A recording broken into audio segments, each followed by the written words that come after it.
Memorandum satu halaman yang dihantar oleh Washington telah meletakkan Iran berdepan dengan kehilangan yang paling ditakuti oleh Teheran. Menyerahkan uranium yang diperkaya, membekukan kemajuan nuklear dan melepaskan katruf yang digunakan rejim untuk mengancam Teluk. Pada hari Kamis ini, 7 Mei 2026, Amerika Syarikat bukan sahaja membincangkan pembukaan semula Selat Hormuz atau penamatan sementara pengeboman. Tuntutan kini menyentuh teras kuasa Iran. Trump bersetuju untuk menggantung sebahagian tekanan, membenarkan rundingan selama 30 hari dan membenarkan perdagangan kembali bernafas. Tetapi beliau menuntut agar Iran berhenti memindahkan bahan nuklear, menerima moratorium ke atas pengayaan, malah mengeluarkan uranium yang diperkaya dari dalam negara itu sendiri. Bagi Teheran, ini bukan sekedar butiran teknikal. Ia adalah pemusnahan senjata politik utama yang mengekalkan rejim itu terus bertahan. Saya akan ceritakan semua itu kepada Anda. Tetapi sekarang Anda pasti mahu melanggan saluran ini untuk terus mendapat maklumat terkini. Ikuti secara langsung dengan kualiti kewartawanan terbaik yang pernah dilihat mengikut piawaian Credibility Milson Alves. Penggantungan projek kebebasan yang kelihatan seperti kemenangan sementara bagi Iran akhirnya mendedahkan satu perangkap yang lebih besar.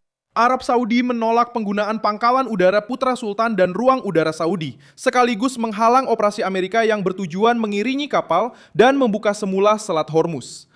Rejim Iran cuba menggambarkan jeda ini sebagai tanda kelemahan Washington. Tetapi di sebalik tabir, Amerika Syarikat telah menukar sasarannya. Daripada hanya bergantung kepada pangkalan di Teluk, mereka mula memberi tekanan secara langsung ke atas program nuklear Iran. Pada ketika inilah krisis itu berbalik menentang Teheran. Iran mahu berbincang tentang laluan maritim, sekatan dan kelegaan ekonomi. Trump meletakkan di atas meja satu-satunya perkara yang rejim itu tidak dapat capai. Tidak mahu kehilangan keupayaan mereka untuk menggunakan uranium yang diperkaya sebagai jaminan kelangsungan hidup.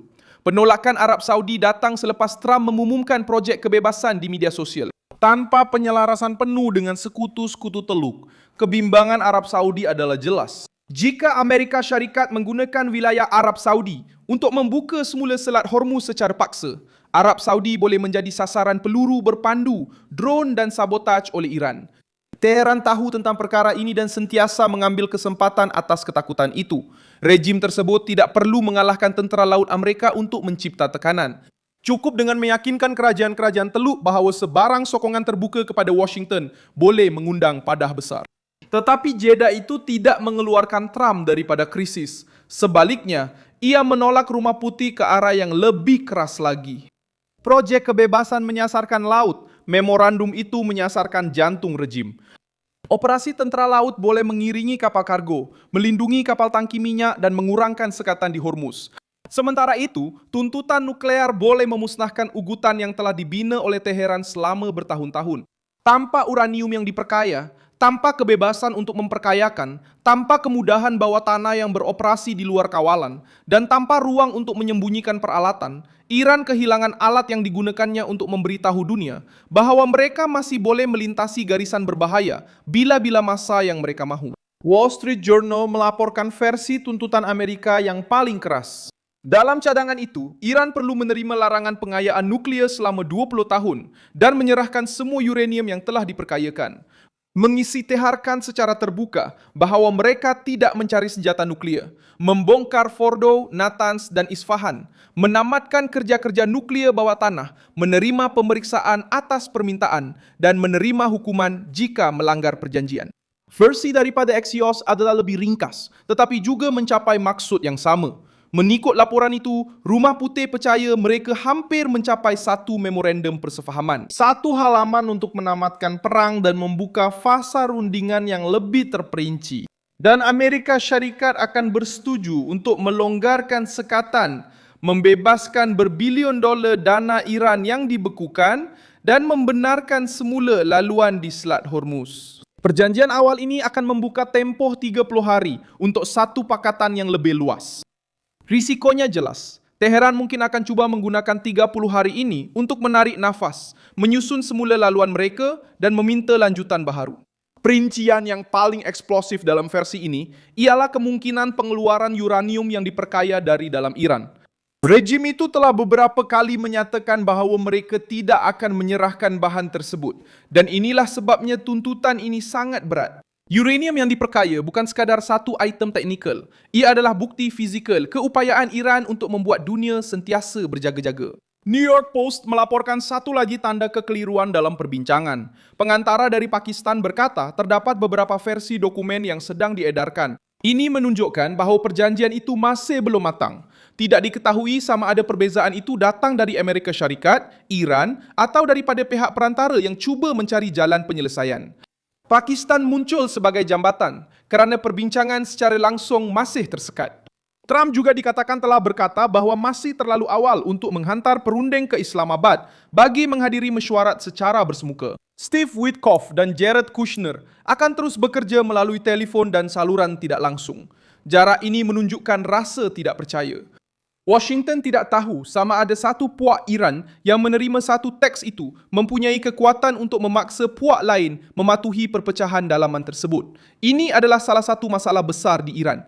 Kerajaan boleh bercakap tentang rundingan, tetapi pengawal revolusi bertindak sebagai teras utama peperangan. Satu pihak mungkin menerima memorandum untuk menyelamatkan ekonomi, manakala pihak lain mungkin menolak sebarang pengeluaran uranium kerana menganggapnya sebagai satu penghinaan.